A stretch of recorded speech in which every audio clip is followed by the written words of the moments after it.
Di episode sebelumnya, Kohaku, Tsukasa, dan Hyuga terpaksa harus melawan tim Stanley. Tapi pada akhirnya mereka semua kalah dan terkena banyak tembakan. Dan harapan mereka bertiga hanyalah dengan pembatuan.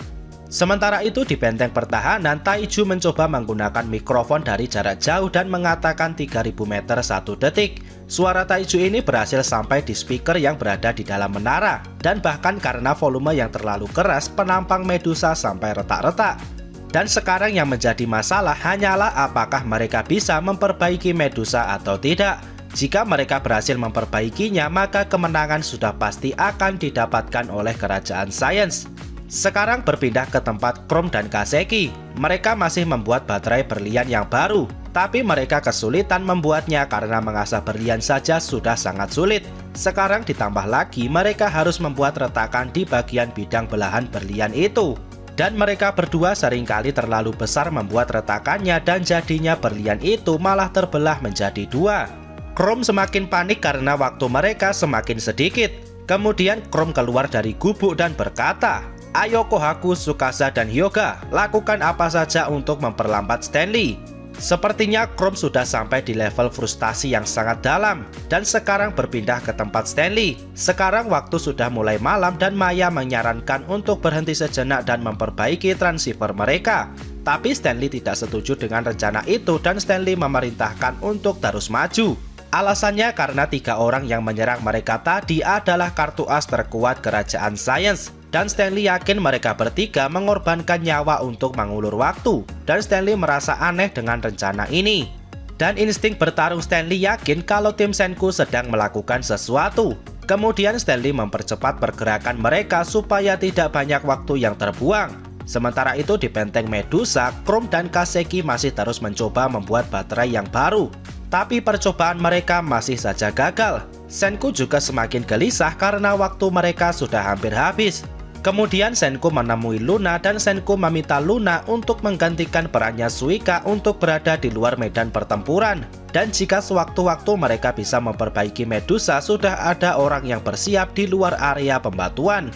Dan Senku mengantisipasi jika patung mereka hancur, maka Luna dengan kemampuan medisnya diharapkan bisa merekatkan potongan patung itu kembali. Luna agak kaget menerima perintah seperti ini. Dan Luna berkata dia siap melakukan tugas apapun yang diberikan. Dan Ryusui meminta Chelsea untuk ikut bersama Luna dan menjadi pemandu. Ryusui menyuruh Chelsea untuk pergi ke tempat yang jauh dan bersembunyi di tempat yang aman. Chelsea agak kaget juga mendapatkan perintah seperti ini. Tapi Chelsea dengan tersenyum menjawab, "Oke, siap." Setelahnya mereka berdua langsung berangkat meninggalkan benteng ini. Terlihat mereka membawa barang-barang yang cukup banyak. Dan Senku dan Ryusui hanya termenung diam melihat mereka berdua pergi. Sementara Max marah-marah ke Carlos dan bertanya kenapa Carlos membiarkan Luna pergi tanpa penjaga.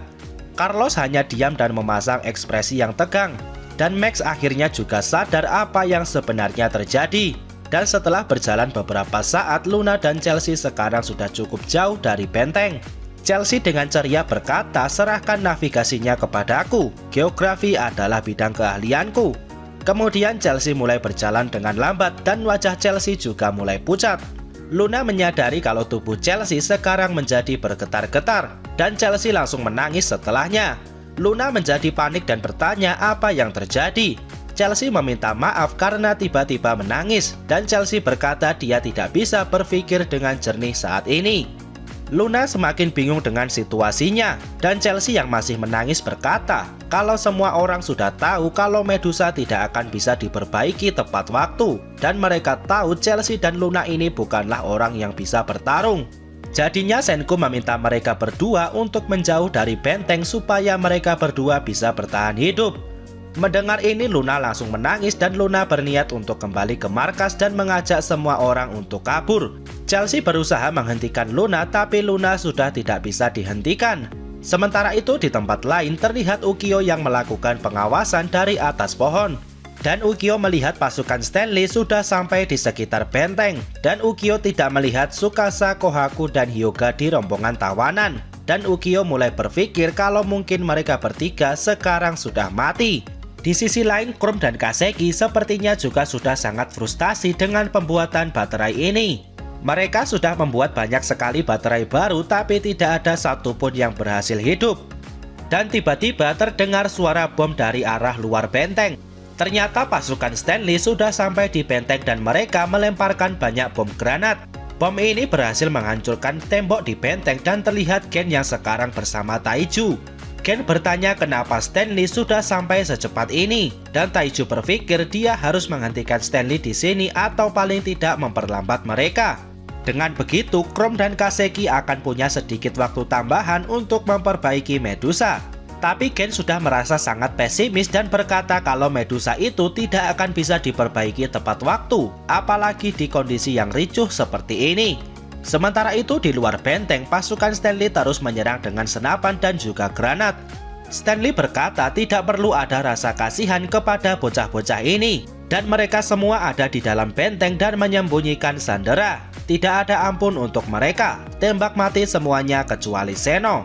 Setelahnya semua prajurit menjawab, baik, dimengerti. Mereka kemudian melemparkan granat lagi dan kali ini granat itu berhasil mengenai Taiju.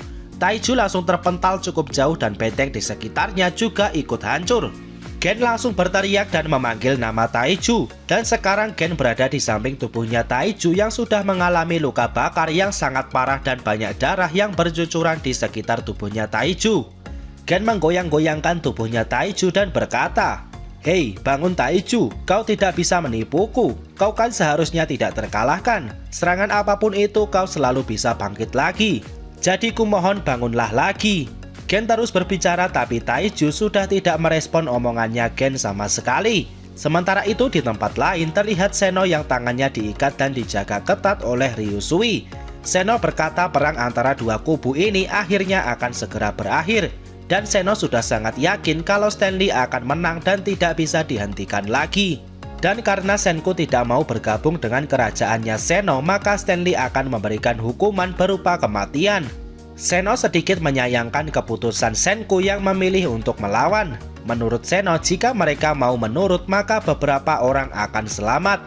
Benar, hanya beberapa. Jadi walaupun Senku bergabung, sepertinya banyak orang yang tetap akan dieksekusi. Dan Ryusui menjawab perkataan Seno barusan. Dan Ryusui meminta Seno untuk sedikit lebih bijaksana. Dan Ryusui menekankan kalau perang ini belum berakhir dan setiap detiknya sangat berarti untuk memperbaiki Medusa. Dan Ryusui mengingatkan ke Seno kalau esensi dari sains adalah membangun masa depan selangkah demi selangkah. Dan Ryusui berkata tidak ada seorang pun yang takut mati di sini, karena pada akhirnya kita semua akan menjadi batu dan terselamatkan. Setelahnya Ryusui mengangkat pistol yang dia bawa. Akan tetapi sedetik setelahnya Ryusui mendapatkan tembakan entah dari mana dan tembakan ini tepat mengenai dadanya Ryusui. Sementara itu di tempat Senku sekarang sedang mengawasi di sekitar tempat Chrome dan Kaseki berada. Dan Senku menyadari ada bom granat yang mengarah ke sini. Senku langsung berlari ke dalam dan langsung menyelamatkan Kaseki. Dan akhirnya bom itu meledakkan rumah tempat perakitan Medusa. Dan semua berlian yang ada di sini mulai berhamburan dan terbakar karena api yang semakin membesar. Sekarang tempat perakitan ini sudah tidak tertolong lagi dan mereka hanya bisa pasrah. Dan Kaseki merasa dirinya adalah seorang pengrajin yang gagal karena tidak bisa membuat baterai Medusa yang bisa berfungsi. Dan sambil menangis Kaseki berkata kalau dirinya bahkan tidak bisa mengambil satu langkah pun untuk menuju masa depan. Setelahnya terlihat Chrome yang datang sambil membawa telepon. Chrome mengingatkan lagi kalau kita tidak berjuang sendirian. Dan Kaseki bertanya memangnya itu telepon dari siapa? Dan Senku langsung tersenyum dan tahu siapa orang yang menelpon ini. Dan itu adalah Joel sang teknisi jam andalan kerajaan sains. Dan sekarang kita berpindah ke Amerika. Di sana terlihat Joel yang sudah selesai memasang baterai Medusa yang baru. Kemudian Medusa itu dimasukkan ke dalam gelas dan Joel berkata 0,03 meter 10 detik. Kemudian Joel menuangkan anggur ke dalam gelas itu dan Joel selalu melakukan ini sebagai sebuah perayaan. Bagi Joel yang adalah seorang profesional yang berpengalaman, setiap kali Joel menyelesaikan pekerjaan, Joel akan menuangkan minuman ke dalam gelas dan mengangkat gelas itu sebagai tanda kemenangan. Dan tidak ada seorang pun yang boleh mengganggu perayaannya Joel ini. Joel kemudian mengangkat gelas ini dan Medusa di dalamnya langsung mengeluarkan cahaya pembatuan sejauh 0,03 meter atau bisa disebut 3 cm. Dengan ini sudah resmi kalau ada Medusa yang berhasil diperbaiki dan bisa digunakan lagi. Dari semua percobaannya ini, Joel berterima kasih kepada Kaseki karena telah memberikannya sebuah petunjuk.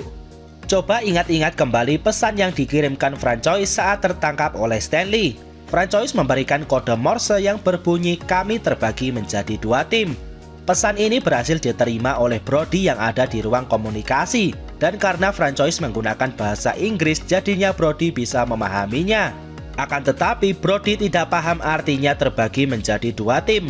Brody menduga ini adalah sebuah kode. Dan untuk jaga-jaga, Brody tidak ingin membiarkan tim Yuzuriha untuk dekat-dekat dengan radio. Sementara itu di sisi lain terlihat Joel yang masih mencoba membuat baterai berlian yang baru. Dan arloji yang Joel gunakan ternyata juga bisa menerima kode Morse yang dikirimkan Francois sebelumnya. Kembali ke waktu yang sekarang, Joel berkata kalau arloji buatannya ini punya kemampuan untuk menangkap sinyal radio. Dengan begitu Joel bisa melakukan penyadapan. Akan tetapi arloji ini sifatnya hanya bisa menerima sinyal dan tidak bisa mengirimkan pesan, yang artinya hanya satu arah. Dari cerita ini Mozu menjadi teringat dengan earphone yang dia gunakan sebelumnya di Pulau Harta. Kemudian Joel mencoba mengartikan maksud dari kami terbagi menjadi 2 tim. Saat itu Joel juga sudah menemui jalan buntu dan Joel mengira pesan tadi adalah petunjuk untuk pembuatan baterai berlian yang baru. Joel mengira pesan ini adalah petunjuk yang Kaseki sudah temukan sebelumnya. Dan kalimat terbagi menjadi 2 bisa diartikan baterai berlian bisa dibagi menjadi 2. Joel pun mencoba membelah berlian itu dan benar saja berlian itu bisa terbagi menjadi 2 dengan sempurna. Dari informasi ini Joel mencoba membuat baterai berlian yang baru dengan sedikit celah di bidang tengahnya. Dan pada akhirnya Joel berhasil menyelesaikannya. Sekarang Joel juga masih melakukan telepon dan berterima kasih kepada Kaseki karena jika tanpa bantuannya Joel juga pasti tidak akan bisa menyelesaikan pembuatan baterai ini. Sekarang di tempat Kaseki tambah menangis setelah mendengar perkataan Joel tadi. Tapi kali ini adalah tangisan yang bahagia. Kaseki merasa sangat senang karena semua usahanya tidak sia-sia. Dan walaupun mereka semua akan mati hari ini, Kaseki merasa senang karena sains yang mereka kerjakan bisa menuju ke masa depan. Sementara itu di Amerika, Brody mendatangi Joel dan Brody langsung menghancurkan cangkir perayaannya Joel tadi. Sekarang Medusa ada di tangan Brody dan Brody sangat marah karena Joel diam-diam sudah berhasil memperbaiki Medusa. Brody langsung menendang telepon mereka dan komunikasi mereka dengan tim Senku juga langsung terputus. Setelahnya Brody meletakkan Medusa ini di dalam brankas yang cukup besar. Brody berkata kalian tidak boleh memiliki senjata seperti ini. Dan anak buah Brody langsung mengarahkan senapannya ke arah Nikki dan rekan-rekannya. Sementara itu di tempat Gen, setelah Taiju terkena bom, Gen berpikir untuk menyerah saja dan mengibarkan bendera putih. Gen merobek kain di bajunya dan mengibarkannya dengan kayu tanda menyerah. Tapi bendera Gen ini justru menjadi sasaran tembakan, yang artinya tim Stanley akan terus menyerang sampai semua musuh terbunuh. Gen kemudian berlari ke tempat Senku. Dan di tempat Senku saat ini, Chrome mempunyai ide untuk menggunakan radio. Tapi apa yang Chrome rencanakan tidak dijelaskan. Dan tiba-tiba Gen sudah sampai di sini dan Gen berkata kalau tim Stanley saat ini tidak punya radio lagi. Gen menjelaskan kalau tim Stanley bersikap sangat agresif dan bahkan tidak mempedulikan bendera putih yang Gen kibarkan sebelumnya. Dan ini terlihat seperti tim Stanley tidak punya radio lagi. Selain itu, Gen yakin pasti Kohaku, Tsukasa, dan Hyuga tidak akan menyerah ataupun mati sebelum mencapai tujuannya. Dan sekarang kendali radio ada di tangan mereka sepenuhnya. Setelahnya Senku langsung memberikan pesan kepada tim yang ada di Amerika. Dan pesan ini juga ditangkap oleh Brody. Tapi Brody tidak paham maksudnya karena pesan ini menggunakan bahasa Jepang. Dan arlojinya Joel juga bisa menangkap pesan ini. Tapi Joel juga tidak bisa bahasa Jepang. Kemudian Joel meminta seseorang yang bisa mentranslate bahasa Jepang ke bahasa Inggris untuk mendengarkan pesan ini. Dan Minami mulai mendekatkan telinganya ke arlojinya Joel. Mereka semua sangat kaget setelah tahu apa yang Senku pesankan. Tapi setelahnya semua petarung langsung bergerak dan menyerang anak buahnya Brody. Sebenarnya apa yang Senku perintahkan? Kenapa semua orang memutuskan untuk bertarung? Dan apakah rencana ini akan membawa kemenangan untuk kerajaan sains? Temukan jawabannya di video pembahasan selanjutnya. Oke, sekian dulu video kali ini. Semoga videonya bermanfaat. Subscribe channel ini dan sampai jumpa di video selanjutnya.